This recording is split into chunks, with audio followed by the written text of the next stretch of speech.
हाँ ये आप। पहचानो कौन? मैंने नहीं पहचाना। अरे मैं तुम्हारी स्कूल फ्रेंड। अरे कौन? मैंने नहीं पहचाना यार।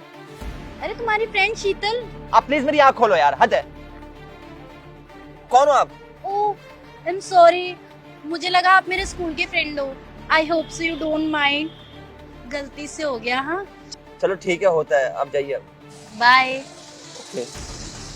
अजीब है यार, इन्हें यही नहीं पता चल रहा इनका दोस्त कौन है। हद है यार। ये रोशन भी कहाँ रह गया यार, पैसे देने इसे गायब भी हो गया है। यहीं पे वेट कर लेता हूँ थोड़ा। अरे मुन्नी बदनाम हुई डार्लिंग मेरे लिए। ओए चल जल्दी पैसे निकाल। हाँ हाँ बिल्कुल। देखते हैं आज कितना माल मिला है। हाँ सही कह रही है। जल्दी। पता नहीं क्या करा है। खेले ठीक है, रुक। हाँ चल हो गया। ओए एक सेकंड, मेहनत ज्यादा मैंने की है, तूने नहीं की। 500 रुपए दे एक्स्ट्रा। ले भाई ले, हो गया ना। हाँ। चल रुक रुक रुक रुक, उस दिन के 100 रुपए। ये भी ले, ये भी चाहिए। नहीं ये तू रख ले। चले। हाँ यार ये रोशन भाई भी पता नहीं कहाँ रह गए, कब से वेट करवा रहे हैं। हाँ भाई चल दे पैसे दे। हाँ भाई अभी देता हूँ। वॉलेट कहाँ गया यार? यार जेब में ही तो रखा था वॉलेट। कहाँ गया वॉलेट यार? भाई वॉलेट नहीं मिल रहा यार, मैंने अपनी जेब में ही रखा था, पता नहीं कहाँ चला गया। कहाँ चला गया? कहाँ चला गया क्या मतलब होता है? उसी का जमीन निकल गई या आसमान खा गया? साले एक तो तूने पहली गलती ये करी कि मुझे बुला लिया है। देख मेरा दिमाग मत खराब कर, चुपचाप से मेरे पैसे दे दे, वरना तुझे छोड़ूंगा नहीं। मेरे पैसे दे चल। भाई साहब मैं सच बोल रहा हूँ, मैंने जेब में वॉलेट रखा हुआ था, उसमें आपको देने के लिए पैसे रखे हुए थे और गाँव भेजने के लिए भी पैसे रखे हुए थे, क्योंकि गाँव में बाबूजी की तबीयत बहुत ज्यादा खराब है। लेकिन पता नहीं मेरा वॉलेट कहाँ चला गया, मैंने बड़ी सेफ्टी से रखा हुआ था। सच कह रहा हूँ भाई साहब, मेरी बात का विश्वास कीजिए, मैं झूठ नहीं बोल रहा हूँ। देख ये सब बहाने मुझे मत सुना, मुझे कुछ नहीं पता। मेरे को मेरे पैसे चाहिए तो मतलब चाहिए। सुन 2 दिन, अगर 2 दिन के अंदर मेरे पैसे नहीं मिले ना तो तू जानता मैं कितना हरामी इंसान हूँ, साले काट के फेंक दूंगा।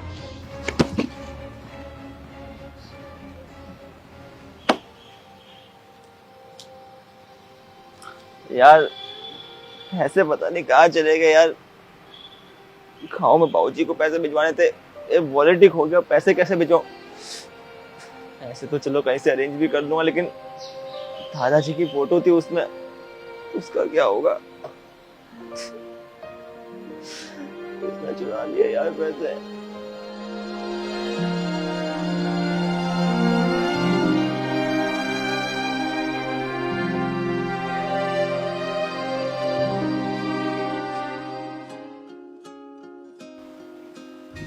अरे यार शेखर तू पैसे दे आया।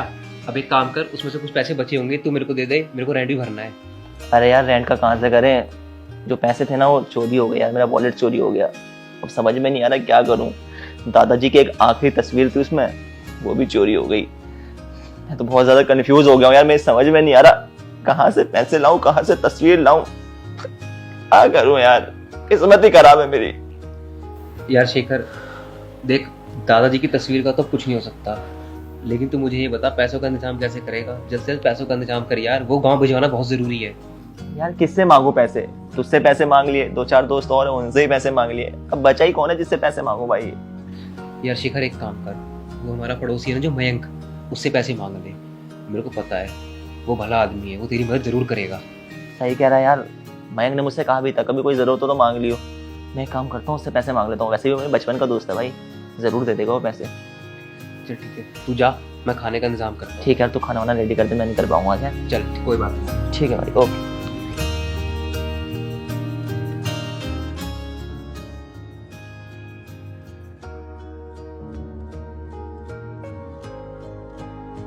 अरे शेखर आजा आजा, अब बैठ। आया भाई।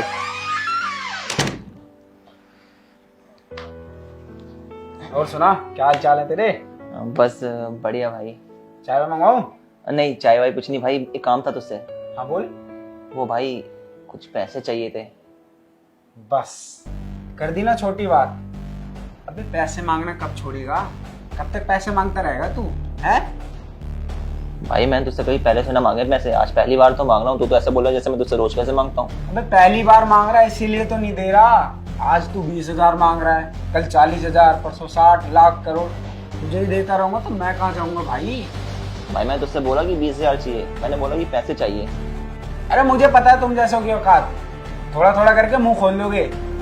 ऐसे खुद के पास होते नहीं है फटीचर कहीं का। भाई तू तो मेरी गरीबी का मजाक उड़ा रहा है। देख मैं तेरी गरीबी का मजाक नहीं उड़ा रहा, ये जो हकीकत है ना वो तुझे बता रहा हूँ, जो तू असल में है, समझा। भाई मैं तेरे बचपन का दोस्त हूँ, और देख ना तू अपने बचपन के दोस्त का ही मजाक उड़ा रहा है। बहुत बढ़िया कर रहा है भाई, तू बहुत बढ़िया कर रहा है। अबे बचपन का दोस्त तेरे सर पे चढ़ के बैठेगा हैं। अब तो मुझे ऐसा लग रहा है मैंने तुझे चाय भी गलत ही पूछ ली, तुझे यहाँ बिठाया ही तो मैंने। ठीक है भाई, मैं जा रहा हूँ मैं घर, और एक बात ध्यान रखियो, वक्त ना हर किसी का आता है। जब तेरे को कभी जरूरत होगी ना फिर देखियो, तब पता चलेगा देखो इंसान को मजबूरी में क्या क्या सहना पड़ता है। हो गया प्रवचन, चल अब निकल यहाँ से। जा ही रहा हूँ। अरे जाना। फालतू में पैसे मांगने, पैसा इन्हीं के लिए रखा हो जाए।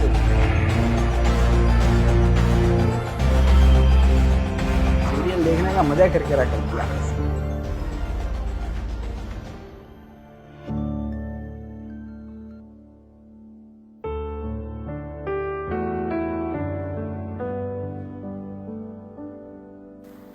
Excuse me.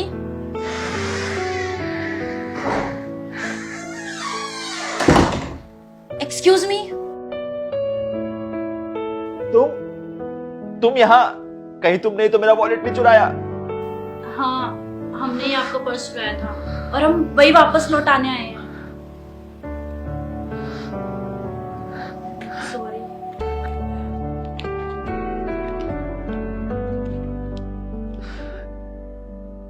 दादाजी, थैंक्स गॉड, दादाजी की आखिरी तस्वीर मिल गई। अच्छा हम चलते हैं। एक सेकंड रुको, जब तुम्हें वॉलेट चुराना ही था तो फिर वापस क्यों लौटा रहे हो? आखिर ऐसी भी क्या मजबूरी आ गई कि आप लोग ये वॉलेट मुझे वापस लौटा रहे हो? हम अक्सर चोरियां करते हैं और इस बार भी हमने चोरी करी और पहुंच गए अपने अड्डे पर। वहां पर हमने पैसों का हिसाब किया और पर्स को फेंक दिया। उसके बाद हम निकल पड़े मौज मस्ती करने के लिए, लेकिन अचानक से शीतल की नजर पड़ी आपके पर्स से बाहर निकलते हुए पर्ची पर। चल चलते हैं। हाँ। ओए रुक, ये पर्ची देखियो, क्या है इसमें? मैं पढ़ता हूँ। हाँ हाँ पढ़। तेरे को तो पता ही है मुझे पढ़ना नहीं आता। पढ़ना क्या हो गया? ला दे, बड़ा है 30 मार खान। प्रणाम पिताजी। पिताजी प्रदेश में मैं खुश हूँ, आप बताएं आप कैसे हैं?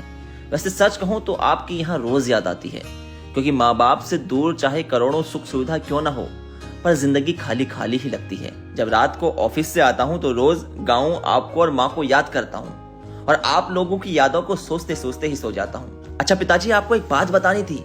वो दादाजी की एक तस्वीर मिली है मुझे, मेरी अटैची में ही थी। मैं उसे जल्द ही फ्रेम करवा लूंगा, क्योंकि दादाजी की कोई और तस्वीर हमारे पास है ही नहीं। पिताजी मैं पैसे दोस्त के हाथ भिजवा रहा हूँ, साथ ही साथ एक खत भी लिख रहा हूँ, क्योंकि आप कहते हो ना कि वो भी क्या जमाने थे जब खत आते थे, चिट्ठी का इंतजार रहता था। तो मैंने सोचा कि कॉल तो रोज होती रहती है, इस बार आपको दवाई के पैसों के साथ साथ खत भी दूंगा। अच्छा सुनिए ना, अगले महीने आ रहा हूं मैं, दादाजी की तस्वीर भी लाऊंगा फ्रेम कराई हुई।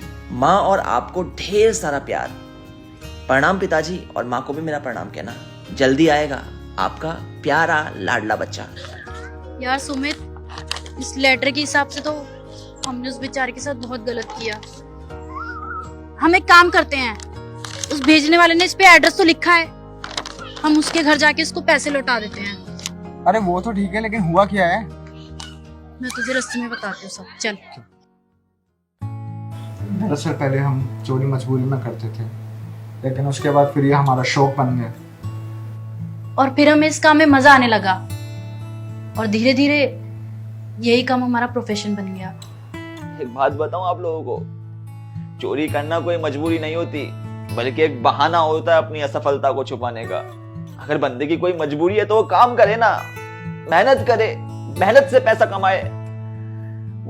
उस पैसे का भला क्या फायदा जो किसी के सपनों को मार कर आए। हमें तो पता ही नहीं था कि हम अनजाने में किसी का इतना बड़ा नुकसान कर रहे हैं। इतने नुकसान की बात कर रहे हैं आप। अगर हम चोरी के असल नुकसान की बात करें ना, तो उस असल नुकसान की सच्चाई सुन के आपके पांव तले की जमीन खिसक जाएगी। दरअसल क्या है ना, जब किसी भी इंसान की चोरी होती है तो उस वक्त सिर्फ चोरी नहीं होती है, कई बार क्या होता है कि उसके वॉलेट में कुछ ऐसी यादें होती हैं जो फिर कभी वापस लौट के नहीं आ सकती। जैसे मेरे वॉलेट में मेरे दादाजी की आखिरी तस्वीर थी। अगर वो तस्वीर गुम हो जाती तो हमारे पास उनकी कोई और तस्वीर नहीं थी। हम उनकी तस्वीर बाद में करोड़ों रुपए खर्च करने के बाद भी नहीं ला सकते थे। ऐसे ही जब किसी का फोन चोरी होता है तो उस फोन में करोड़ों अरबों यादें होती हैं जो बेशकीमती होती हैं। उनकी कीमत किसी पैसे से चुकाई जा ही नहीं सकती। और कई बार क्या होता है कि जब किसी की चोरी होती है तो उसमें जो कुछ पैसा होता है ना, वो बहुत ज्यादा जरूरी काम के लिए रखा होता है। जैसे किसी के पिता की तबीयत के लिए रखा हो, या फिर किसी ने अपना घर लेने के लिए रखा हो। तभी तो कहते हैं एक चोरी से कई बार तो किसी का आशियाना ही उजड़ जाता है। क्योंकि हम मिडिल क्लास लोग हैं यार, हम ना मेहनत से एक एक रुपया जोड़ते हैं, और जब हमारी चोरी होती है ना तो हमें बहुत दुख होता है, क्योंकि हमें पता होता है कि कितनी मेहनत से कमाया जाता है पैसा। और सोचो ना यार, कई बार बताओ क्या होता है, कई लोगों के जरूरी डॉक्यूमेंट चोरी हो जाते हैं, और डॉक्यूमेंट बनाने में तो आप लोगों को पता ही है कितनी मेहनत लगती है। इसलिए कई बार एक चोरी मामूली चोरी नहीं होती, उस चोरी में कई बार किसी का फ्यूचर छिपा होता है, किसी की जान छिपी होती है, किसी की यादें छिपी होती है। इसलिए हाथ जोड़ के विनती करता हूँ आपसे कि आज के बाद कभी चोरी मत करना, प्लीज। अरे नहीं, आप क्यों हाथ जोड़ते हैं? हम हाथ जोड़ते हैं आपके। आपने हमारी आंखें खोल दी। मैं आपको यकीन दिलाता हूँ, आज के बाद हम दोनों में से कोई चोरी नहीं करेगा। मुझे सच में बहुत ज्यादा खुशी हो रही है कि आप लोगों ने ये डिसीजन लिया कि आप आज के बाद चोरी नहीं करेंगे। तो यार मेरा भी एक छोटा सा डिसीजन है। आप लोगों का डिसीजन सुन के मैंने भी एक डिसीजन लिया कि मैं आज डिनर आप लोगों के साथ करूंगा। तो अगर आप लोगों को एतराज ना हो तो क्या मेरे साथ डिनर करोगे? अरे ये तो आपका बड़प्पन है। आइए बैठिए। तो यार ये थी हमारे द्वारा बनाई गई एक छोटी सी वीडियो, जिसमें हमने देखा कि किस तरह जब एक इंसान की चोरी होती है तो उस वक्त सिर्फ चोरी नहीं होती है, बल्कि उस चोरी के साथ साथ कई बार उस इंसान की यादें चोरी हो जाती हैं। एक ऐसी रकम चोरी हो जाती है जो उसकी जन्मों की पूंजी होती है, जिसके लिए उसने बहुत सारी मेहनत करी होती है। तो इसलिए मैं यही कहना चाहूंगा कि चोरी करना गलत चीज है, हमें कभी भी चोरी नहीं करनी चाहिए, क्योंकि एक चोरी में कई किसी की याद छुपी होती है, किसी का सपना छुपा होता है। और हम जैसे मिडिल क्लास लोग होते हैं यार, ये तो बड़ी मेहनत से एक एक रुपया जोड़ पाते हैं। तो इनके लिए तो अगर छोटी सी भी चोरी हो जाए ना तो ऐसा लगता है कि जैसे पांव तले जमीन खिसक गई। इसलिए अगर आप लोगों को हमारी ये वीडियो अच्छी लगी तो वीडियो का मैसेज आगे तक फैलाएं और कमेंट करके बताएं कि क्या कुछ खास लगा वीडियो में, जो और वीडियो से अलग लगा, और अगर कुछ गलती हो तो वो भी बताएं। Love you all, take care, see you soon.